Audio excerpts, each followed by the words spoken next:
So, I'm going to give you breaking news tonight in the Mike Bickle scandal. One of the victims comes forward to give her story of the sexual relationship between her and Bickle that lasted 4 years into the early years of IHOP KC. These claims were substantiated by former IHOP KC executives and employees, and the victim's brother and husband. She was considered to be a person of stellar character who could be trusted, according to Alan Hood and Dwayne Roberts, because she was one of the original members at IHOP KC. This story also seems to point to how Mike repeated the same pattern with several other women and used some of the same lines. Mike seems to have used prophetic words to manipulate these young women into romantic relationships. And other women came forward to the complaint group that stated Mike used the same story with them. The Roys Report released this bombshell report today, November 30th. And you can go to julieroys.com to read the article for yourself. I'm going to go over the whole article, which is shocking. And I feel like the floodgates are about to open up at IHOP KC, and there's going to be no going back. As this woman steps up with so much courage, it will empower other women to come forward and share their stories as well. If you have been a victim of Mike Bickle's sexual clergy abuse, be bold and come forward to end this cycle so this doesn't happen to other people. I know it's tough, I know it's hard, but it's the right thing to do. I really started covering this story hoping that Mike Bickle would be innocent. I don't have any bones about Mike Bickle. I'm a big fan of the ministry and watched them for years, sometimes hours of a day, just trying to stay in the spirit of 24/7 prayer and worship. Mike is someone I greatly admired and inspired to be like. I feel that God is calling me to launch a 24/7 house of prayer, of worship myself in the future. So I don't have any bones to pick with Mike. He's done nothing but bless my life. Now, these are still allegations, but it is looking more and more like Mike Bickle is not innocent. This would be like finding the gloves in the O.J. Simpson murder trial, but you don't have the murder weapon just yet. This story is exactly what I was told 2 days before the allegations went public on October 28th, from a person I know on staff down at IHOP. So it's going to collaborate what is being told in this report by Julie Roys.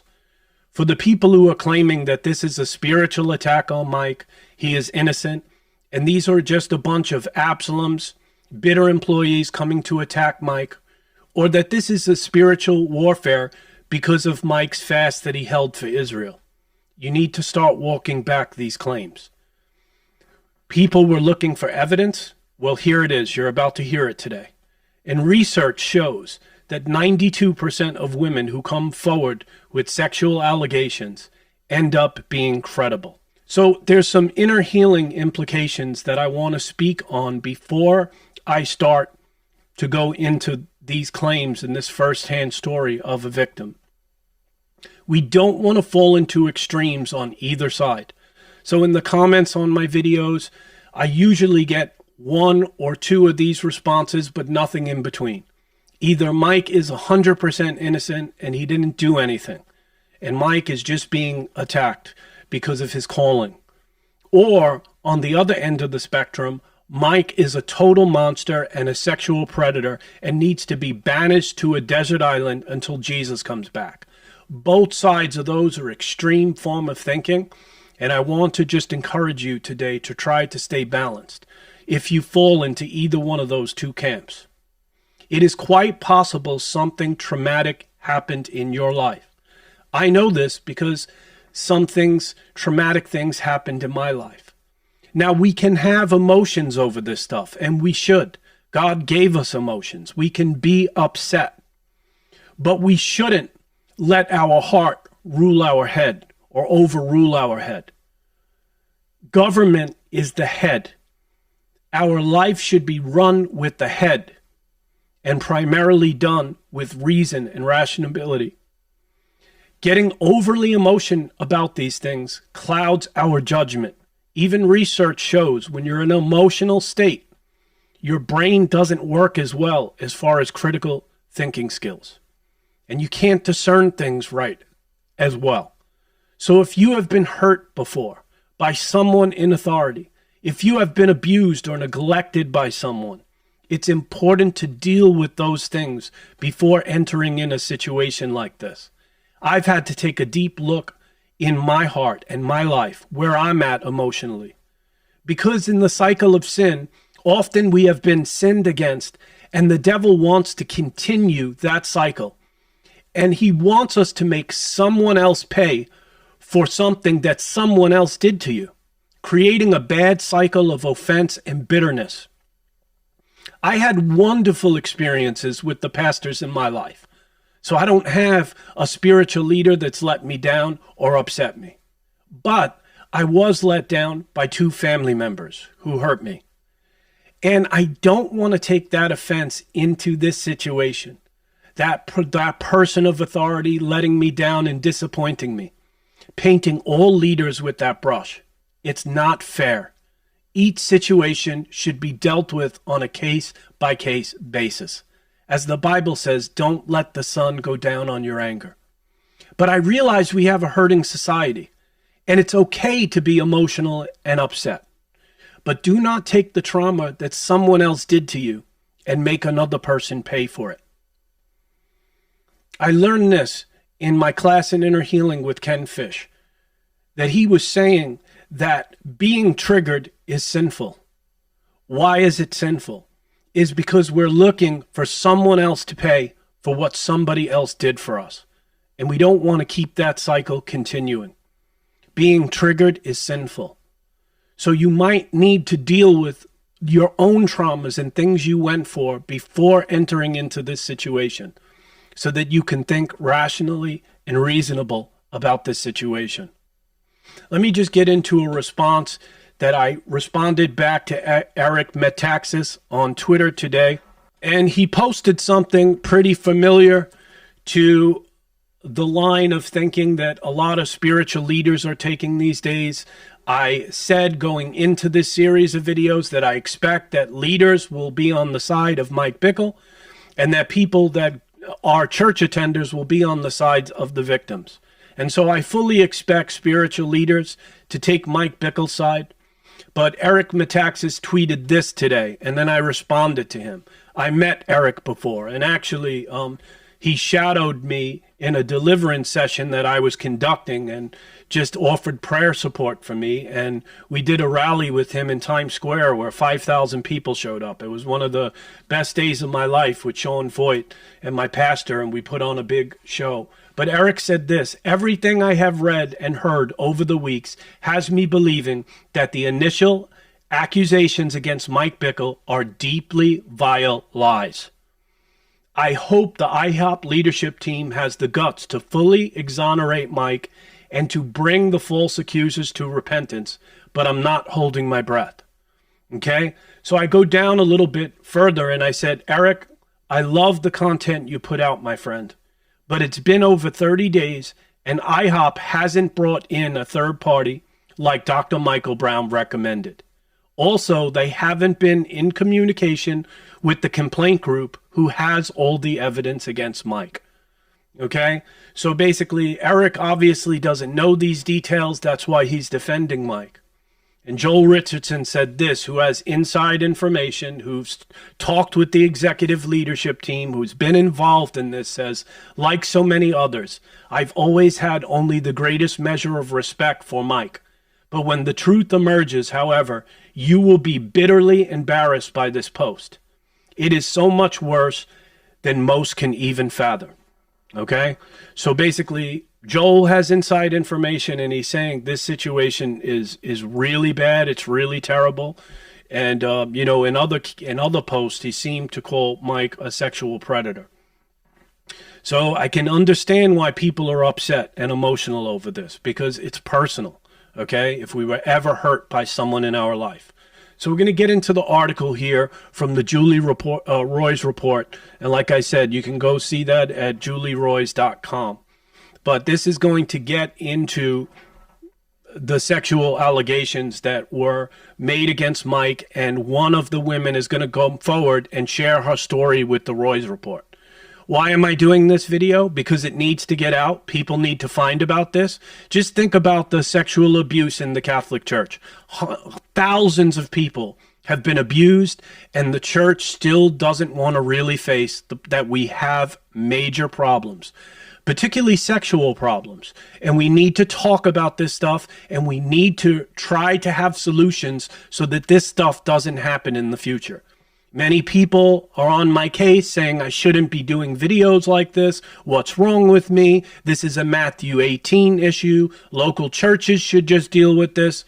But the leadership over there isn't doing the right things. And so I'm going to continue to do these videos to put pressure until we see a legit third-party investigation.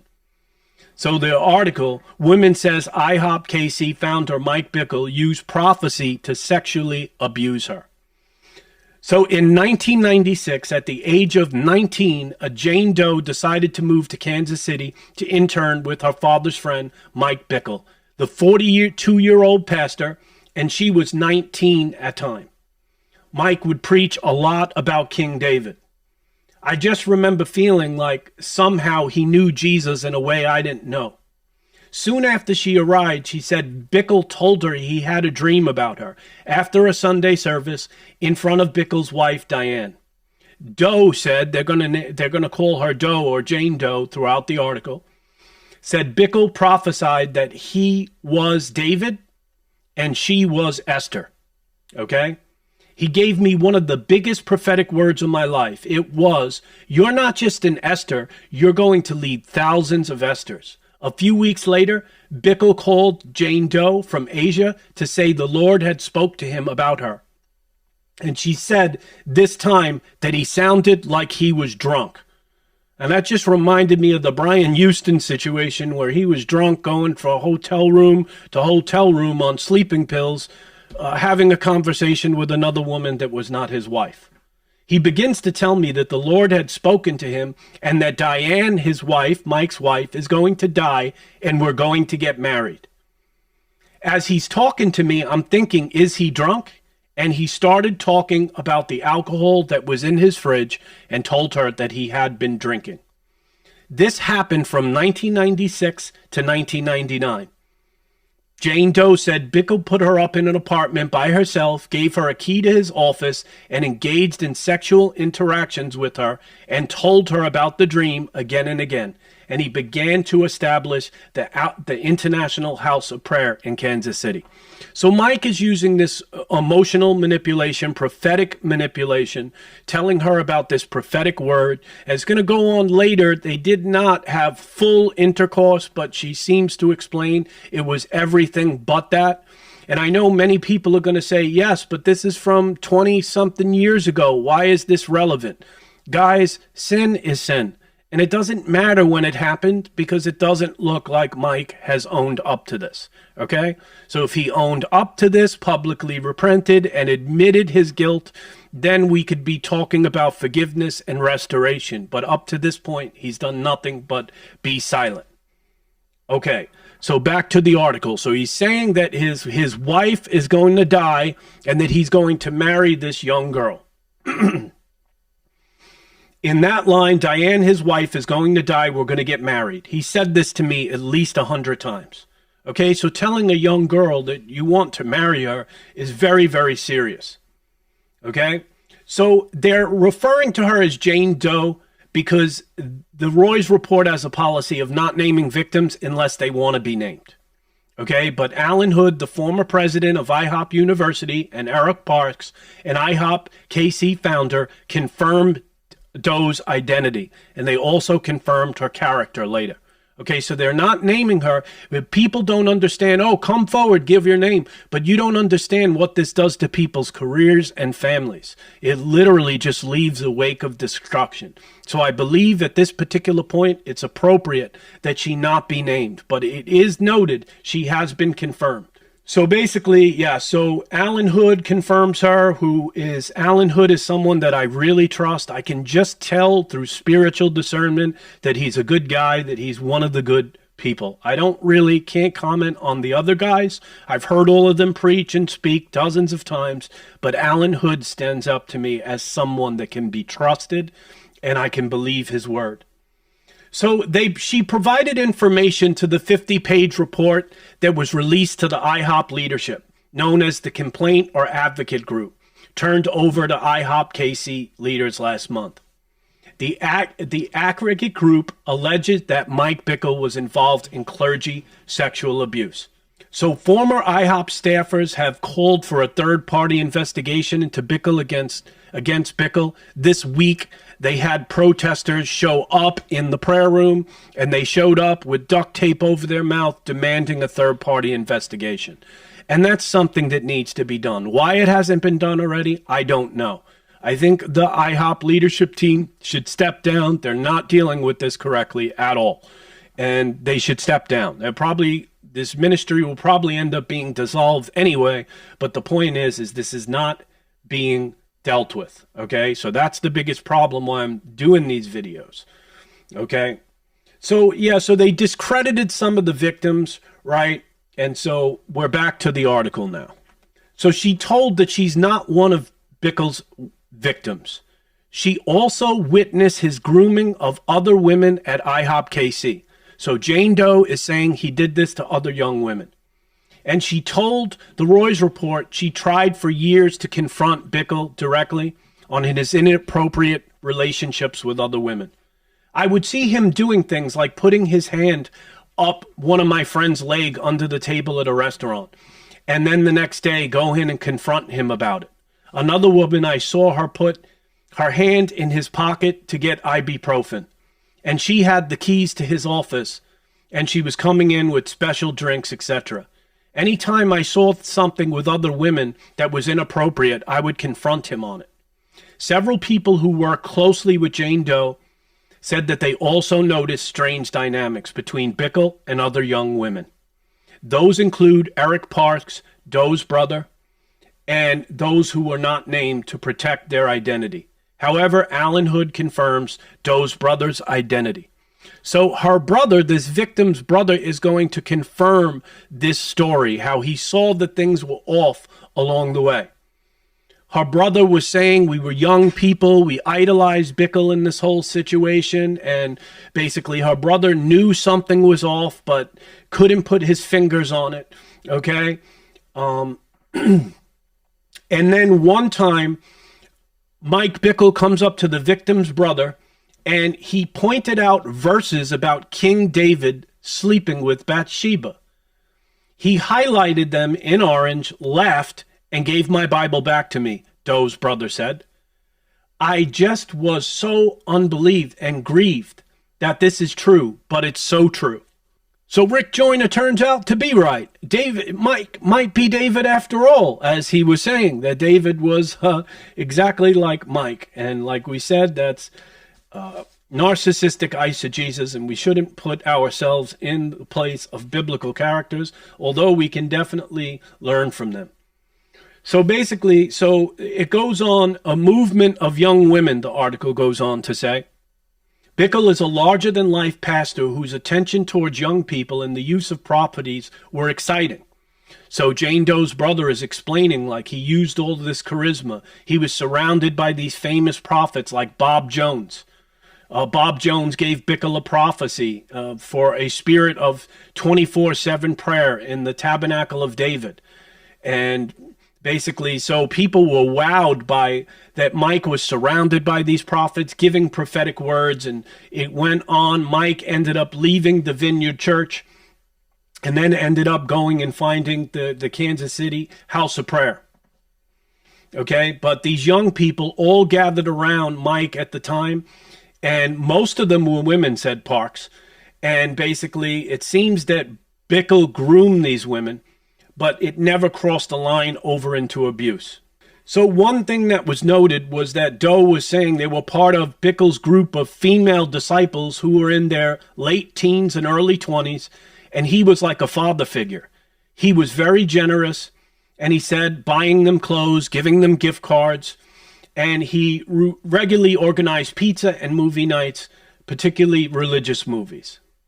I didn't know anything at the time, but it was, now that I look at it, it was clearly inappropriate. Bickle would prophesy over the women. He was like, you guys are the core and foundation of IHOP. People will come and go, but you are the pillars of the house of the Lord. He would do a lot, hook people in with this prophetic stuff. Bickle one day met Jane Doe at a restaurant, and young adults saw them. Right after Bickle said they shouldn't meet in public anymore, and he invited a few young women to begin meeting secretly.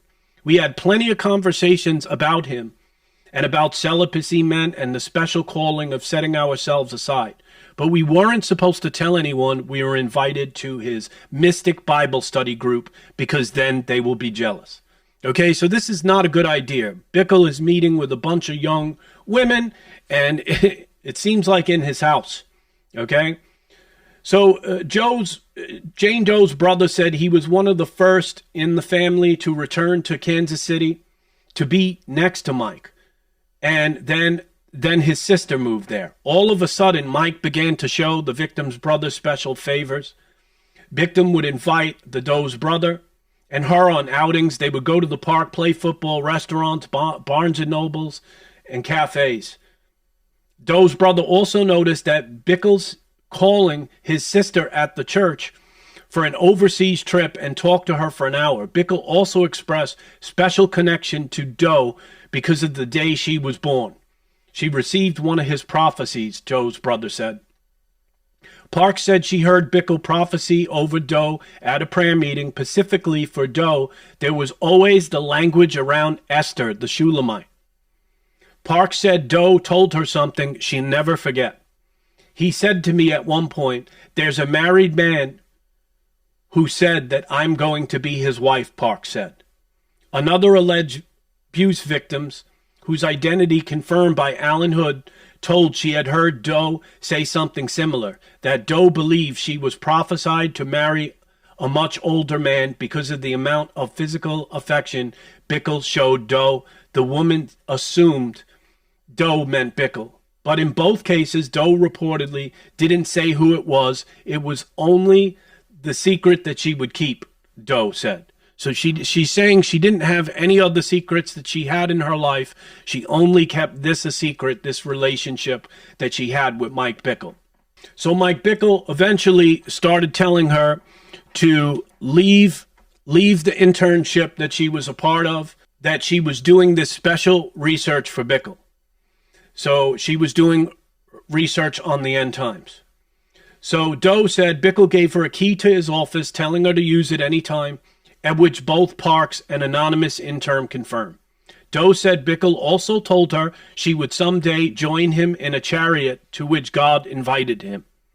I felt like I was the center of his world.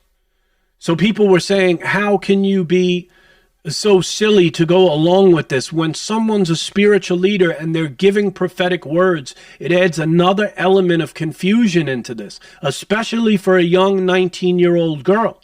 And she probably shouldn't have went along with this, but she did. And we have to take into account that basically people want to please their spiritual leaders and they want to be seen as good followers. So basically, in the fall of 1997, she said Bickle invited her to his research team, 5 women and 1 man, to travel to Europe. Okay, so on the last day of this trip, they were in Paris, Doe said, but that morning Bickle disappeared. Everybody was looking for her. She said Bickle called her. He reportedly didn't tell her where he'd been, but he said he invited her to eat alone with her at a restaurant. He also said he splurged on everyone having their own hotel rooms, she said. At the restaurant, he ordered a couple of rounds of cocktails. There goes the alcohol again.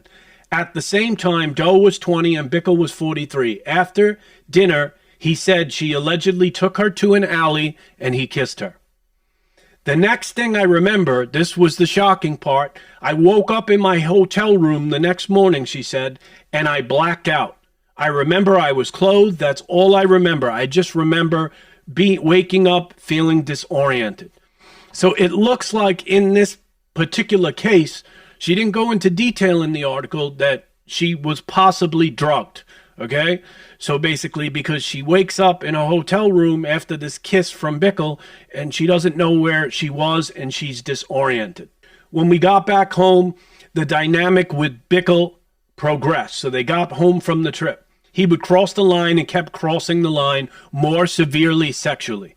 And he would have me pray a prayer of Psalm 51, asking the Lord to forgive us. That was shocking. Okay, he's committing sexually sin with this young girl and then asking her to pray the prayer of repentance. You can't even make this stuff up. Bickle soon told her the apartment was no longer a good place for her, and they rented a different apartment for her 5 miles away. So Mike sets up this apartment for her, and he told her someday they'd have their own house, but it needs to be conservative in front and could be bigger on the back, she said. So it can't look like it's too fancy. The sexual interactions included everything but intercourse. I have a few memories in hotel rooms. They were worse than Paris. Doe said she didn't write about Bickle in her journals because Bickle wanted her to keep everything secret. I'm in a world right now. Sometimes I think I do good just to come up for air, she wrote in her journal, the one thing that she wrote. Meanwhile, in 1997, Bickle became urgent to bring another senior pastor to replace Bickle so he can start the prayer movement. And so in 1998, Doe's father brought a house for her and soon added roommates and other young women who moved to Kansas City, who drew Bickle's attention. So Bickle seemed to like her female roommates. The meeting with Bickle slowed down, Doe said, late into 1998 to 2000. 1999 to 2000, she had more than one physical encounter with Bickle in a hotel room in Dallas. In 2000, Bickle had taken the prayer ministry out, and then they started the IHOP. Bickle, however, sent an apology email, told him that God told him to separate from the Vineyard Church. I had this dream, okay? So let's just scroll past that. Bickle also spiritualized his requirement on Jane Doe to keep their interaction secret. During that time, he would nicely threaten in a charismatic way that if I were ever to say anyone, no one would ever believe me. He talked about lying and truth and about how Jesus had a different truth than we think we did. It was very sophisticated in brainwashing weirdness, okay? So a lot of people might say like, well, how come she waited so long to come forward and stuff like that? These victims tell them these things like, well, in sexual abuse case, a lot of times they tell the victims, oh, we'll kill your parents, or we'll do something to hurt you, or we'll make false accusations against her. So Mike told her, listen, even if you come forward and blow the whistle on me, nobody will believe you. I'm Mike Bickle. And so basically these victims learned to just suffer in silence because they believed the gaslighting. So Doe said that Bickle told her to delete any emails from him and to never reply back, but to start a brand new email thread. Doe started dating the man who became her husband, and Bickle became angry for dating him. The other night, he met her date, and Mike was standing there. Mike berated her and got angry with her and said that she was ruining his life. And why was she dating this guy? Bickle, though, officiated the wedding of her brother, but Bickle could not officiate hers. Instead, he walked up to the front during her wedding ceremony, sobbing, her brother said. For years throughout the marriage, Bickle sent Joe coded emails to Doe praying for you, the real 195 to the end. And he used code words, right? And 195 meant I love you. So I love you to the end. So Mike was smart enough to cover his tracks with email and text messages. And even when he did send stuff, it was coded. So people are saying, come forward with proof, come forward with proof. The thing is this guy covered his tracks really well. He made her erase the email trades, and he did text her, but he's texting her in code. This guy's smart.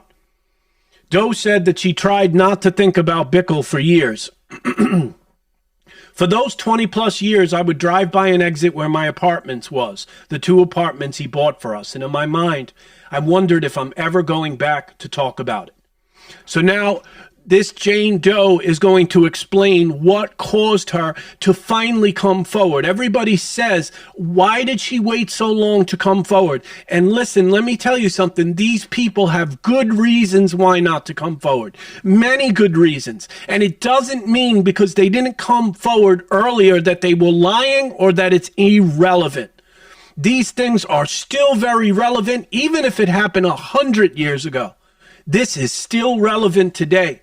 So Jane Doe was she was listening to a podcast about Bill Cosby's alleged sexual abuse, and she saw herself in that situation. And she's watching this podcast, and she just falls to the floor and starts to weep. It was a moment of trauma, that trauma that I was talking about in the video before, that if we've been through traumatic things, we have to deal with it. And so in May this year, in 2023, the Bill Cosby situation brings up the fact that some of these people were drugged, and it seems that she was drugged. Doe finally talked about it for the first time this year in May. And she told her husband first, and 4 days later, she also told a friend. And another friend came to her during that same period and said, "Did Mike ever do anything to you?" Because people aren't stupid. They pick up on this stuff. And so I literally started to crying and shake, and I shared with my friend my whole story. That's when she said, another bombshell here. You know there's a current woman right now, right? So a friend is telling her, Mike Bickle is involved with another woman right now. That he's doing this to others, and he's doing this currently. And that's when Doe said she needed to come forward. So when Jane Doe learned that basically that Mike Bickle didn't just do this to her, but he's doing this to other women, she decided to say, I've got to come forward.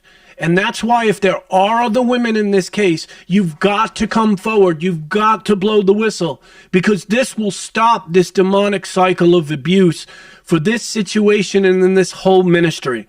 And this will bring this charade up to this point to an end. So neither her or Jane Doe had confidence in IHOP's current leadership or accountability structure. Like I said before, people like Bill Johnson, Todd White, Mike Bickle, they're like gods in their churches. They're not gods by any stretch, but they're like gods. And so late June, Doe told Alan Hood her story, which was been confirmed by Julie Roys. Hood called it devastating news. So then she goes on later to say that basically, so Alan Hood is going to make a statement about her. He said, she is so credible. The fruit and the fruitfulness of her life and the faithfulness. I've seen her walk in over 20 years. That to me, it couldn't be denied. Yet, to be honest, I didn't want to believe it. We just wept, and I said, I'm with you. I'm here for you. I'll stand with you, and we'll walk this way out together. That's a good man. Alan Hood is a good man. That's what you're supposed to do when someone comes forward with a sexual abuse allegations. You weep with them and you cry with them that they've been hurt like this by a spiritual authority figure. So then they also are going to reach out to Dwayne Roberts, who is another House of Prayer former executive, and explained it to her. Roberts says that Jane Doe has always been a woman of character and integrity. It is not in her nature to come up with something like this closely remotely to gain some type of attention.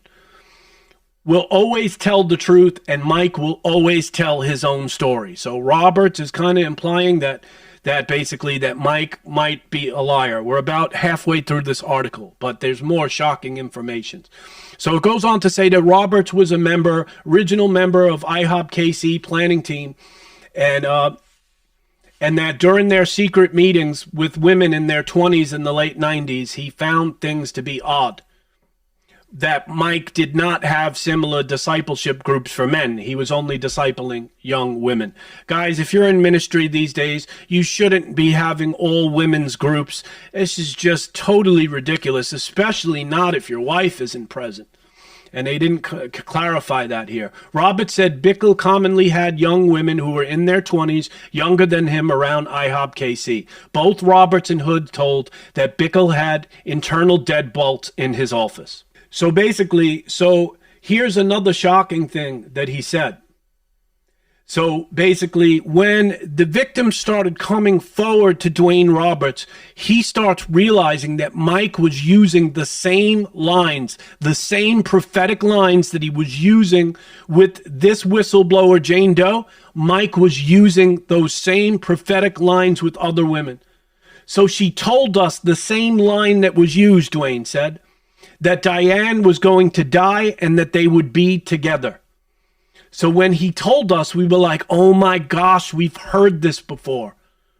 The woman to whom Sullivan was referring to spoke with the Roy's Report. She confirmed that Bickle, when married and serving as a pastor of her church in Kansas City around 83, had connected emotionally with her. She said she doesn't consider herself a victim of Bickle, but she said Bickle communicated with her a prophecy that someday his wife Diane would die in an earthquake, and Bickle and this woman would be together.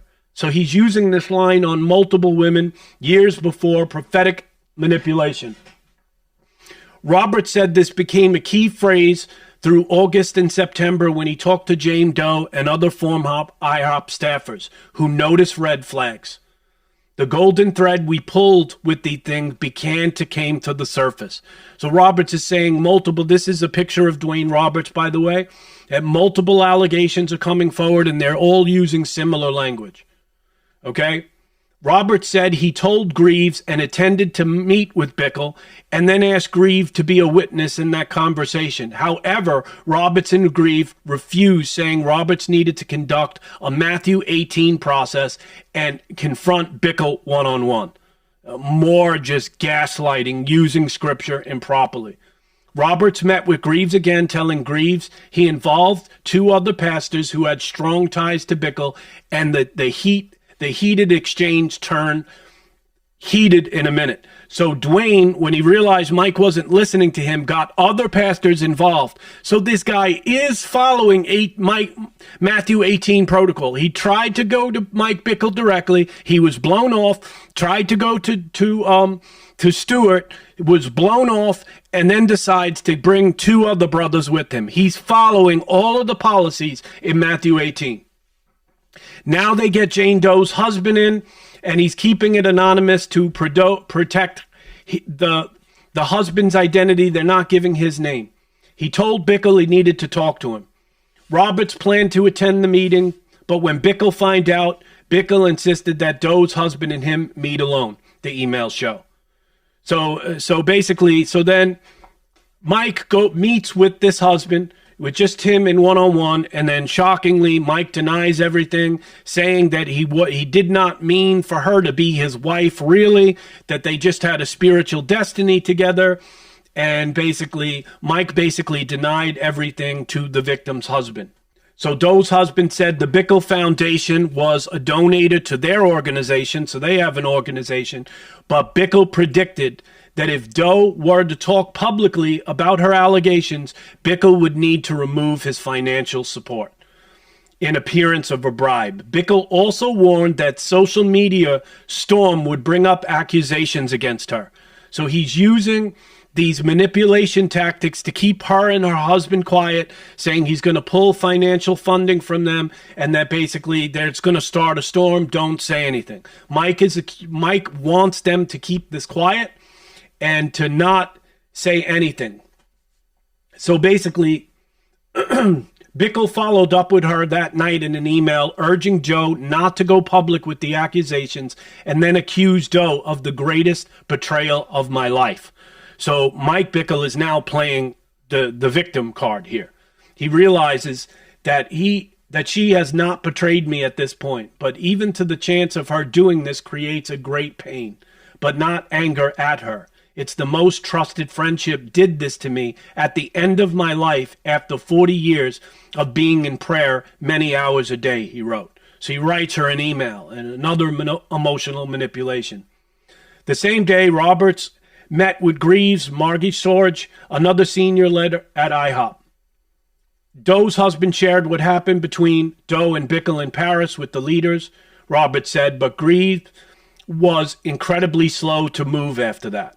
On October 20th, Bickle preached a message at IHOP KC called the Black Horse Prophecy and predicted that he would be betrayed by someone close to him. If you see the sermon from that day,